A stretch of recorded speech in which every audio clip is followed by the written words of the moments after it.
हरे भरे खेतों से भरपूर पैदावार,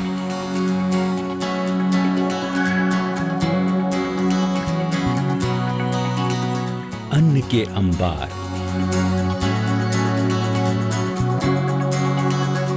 ताल तलैयों में नीली क्रांति से समृद्धि, पशुपालन से आमदनी में इजाफा, खुशहाल और संपन्न किसान परिवार। बीते 3 सालों में भारत सरकार के कृषि एवं किसान कल्याण मंत्रालय के प्रयासों ने गांवों की तस्वीर और किसानों की तकदीर बदल दी है। हमारे सामने चुनौती थी, एक के बाद एक योजना बनाई। हम किसान को ताकतवर बनाने के निर्णय करते हैं। दूरदर्शी और कुशल नेतृत्व, जमीनी हकीकत से जुड़ी नीतियों और पर्याप्त बजट आवंटन से खेत खेत हरियाली, गांव गांव खुशहाली का सपना तेजी से साकार हो रहा है। एक अभूतपूर्व और ऐतिहासिक निर्णय लेते हुए प्रधानमंत्री ने सन 2022 तक किसानों की आमदनी दुगनी करने का लक्ष्य तय किया है। लहलहाते खेतों के लिए स्वस्थ धरा तो खेत हरा की बुनियादी जरूरत पूरी करने के लिए देशव्यापी सॉइल हेल्थ कार्ड योजना शुरू की गई। अब तक 7 करोड़ से ज्यादा कार्ड बांटे जा चुके हैं और अगले 3 महीनों में तय लक्ष्य पूरा किया जाएगा। पर ड्रॉप मोर क्रॉप, हर खेत को पानी पहुंचाने के मकसद से प्रधानमंत्री कृषि सिंचाई योजना के अंतर्गत खेतों में तालाब बनाने और सूक्ष्म सिंचाई प्रणालियां लगाने के लिए वित्तीय सहायता दी जा रही है। माइक्रो इरिगेशन पर ड्रॉप मोर क्रॉप का प्रधानमंत्री जी का नारा है। उसके तहत भी प्रधानमंत्री जी ने इस बार में 5,000 करोड़ का कर्पस फंड बनाया है। जैविक खेती से किसानों की आमदनी की अपार संभावनाओं को साकार करने के लिए परंपरागत कृषि विकास योजना लागू की गई। खेती की नई तकनीकों, प्रमाणीकरण, पैकिंग, भंडारण, परिवहन और बाजार तक की सुविधाएं प्रदान की जा रही हैं। जैविक खेती के तहत संचयी क्षेत्र 7.23 लाख हेक्टेयर से बढ़कर वर्ष 2014-2017 के दौरान 20 लाख हेक्टेयर हो गया है। और ये पवन अब सिक्किम तक सीमित नहीं है, जैविक पवन पूरे देश में फैलने वाला है। इन प्रयासों से सिक्किम को देश के पहले संपूर्ण जैविक राज्य बनने का गौरव हासिल हुआ है। उत्तर पूर्व में जैविक खेती के विकास के लिए एक विशेष राष्ट्रीय मिशन भी लागू किया जा रहा है। खरीफ, रबी और बागवानी तथा व्यावसायिक फसलों के लिए बेहद कम प्रीमियम और अनेक सुधारों के साथ प्रधानमंत्री फसल बीमा योजना लागू की गई। प्रधानमंत्री फसल बीमा योजना से किसानों को सुरक्षा कवच मिला है। इसके साथ ही कृषि ऋण की व्यापक और आसान व्यवस्था ने किसानों को साहूकारों के चंगुल से मुक्त कराकर उन्हें आर्थिक मजबूती प्रदान की है। मंत्रालय ने दालों के उत्पादन में ठहराव को चुनौती मानते हुए राष्ट्रीय खाद्य सुरक्षा मिशन के कुल बजट का 60% दालों के नाम कर दिया। दलहन उत्पादन बढ़ाने के लिए नई तकनीकों, नई किस्मों और नई नीतियों के जरिए समग्र प्रयास किया गया। 2016-2017 के दौरान दलहनों का कुल उत्पादन 22.40 मिलियन टन अनुमानित है, जो अब तक का रिकॉर्ड उत्पादन होगा, जो पिछले वर्ष 2015-2016 से 37% अधिक है। अपने 3 वर्ष के अंदर कई योजना हमने चलाई। एक तो समर्थन मूल्य दालों का बढ़ा, फसल की बिक्री में बिचौलियों को समाप्त करने और एक पारदर्शी बाजार व्यवस्था विकसित करने के लिए इलेक्ट्रॉनिक राष्ट्रीय कृषि बाजार यानी ई-नाम विकसित किया गया। ई-नाम पोर्टल एक बहुत बड़ी सुविधा बनने वाला है और मैं मानता हूं किसान का जैसा स्वभाव है, एक बार उसको विश्वास पड़ गया तो वो उस भरोसे पर आगे बढ़ने चालू कर देगा। ये देश भर की प्रमुख कृषि मंडियों का एक नेटवर्क है जो किसानों और व्यापारियों को साझा डिजिटल मंच प्रदान करता है।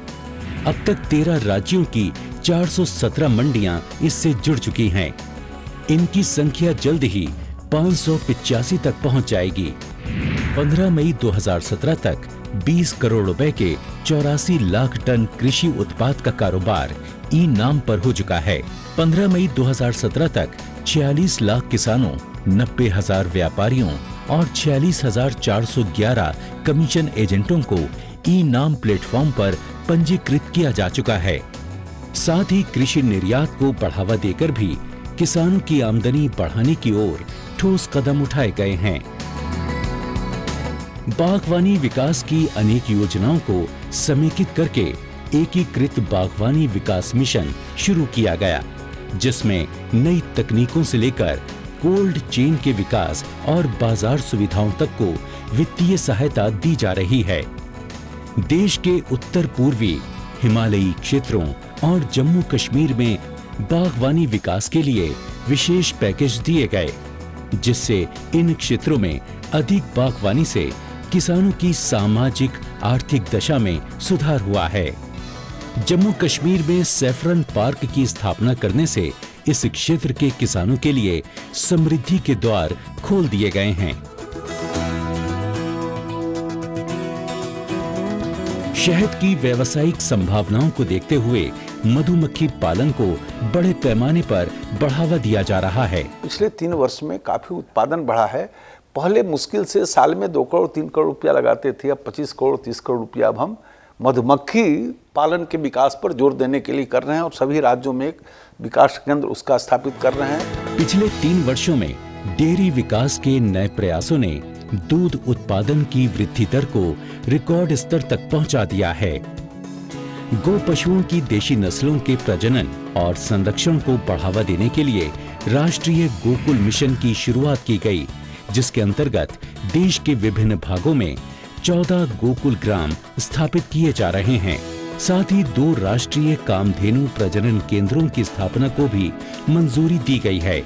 एक नई योजना राष्ट्रीय बोवेन उत्पादकता मिशन के नाम से शुरू की गई है। दूध का उत्पादन 2011-2014 के दौरान 398.01 मिलियन टन हुआ था, जो कि 2014-2017 के दौरान बढ़कर 465.5 मिलियन टन हो गया है। 3 वर्षों के उत्पादन विकास की वृद्धि दर 16.9% रही है। मछली पालन की नई तकनीकों और वित्तीय सहायता से नीली क्रांति का सपना तेजी से साकार हो रहा है। डीप सी फिशिंग के लिए एक नई योजना शुरू की गई।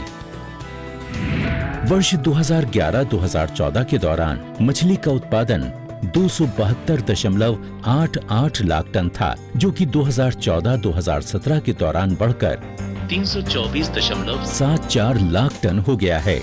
3 वर्षों के उत्पादन विकास की वृद्धि दर 20.1% रही है।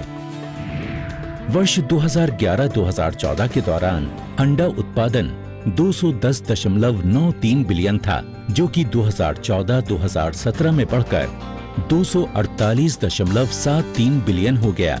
3 वर्षों के उत्पादन विकास की वृद्धि दर 17.92% रही है। अनुसंधान के नतीजों को किसानों तक तेजी से पहुंचाने के लिए लैब टू लैंड की मुहिम को प्रभावी और मजबूत बनाया गया। इस दौरान कृषि विज्ञान केंद्रों की संख्या बढ़कर 689 तक पहुंच गई और प्रत्येक जिले में 1 KVK के साथ बड़े जिलों में 2 केंद्र खोलने की पहल की गई। साथ ही पंडित दीनदयाल उपाध्याय उन्नत कृषि शिक्षा योजना के अंतर्गत देश भर में किसानों को प्रशिक्षित करने के लिए 100 प्रशिक्षण केंद्र स्थापित किए गए हैं। प्रधानमंत्री के डिजिटल इंडिया के मिशन को कामयाब बनाने में कृषि एवं किसान कल्याण मंत्रालय अहम भागीदारी निभा रहा है।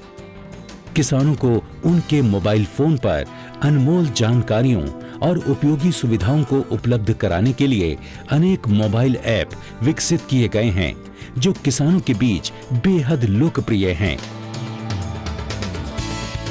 मोदी सरकार के 3 वर्ष के कार्यकाल में कृषि क्षेत्र में उन्नति एवं किसान कल्याण की योजनाओं के परिणाम दिखने लगे हैं। मोदी सरकार में किसान हित में मंत्रालय द्वारा खर्च बजटीय प्रावधान से ज्यादा किया जा रहा है। 2016-2017 में जहां बजटीय प्रावधान 45,035 करोड़ रुपए था, तो वहीं संशोधित बजटीय आवंटन में ये बढ़कर 57,503 करोड़ रुपए किया गया है।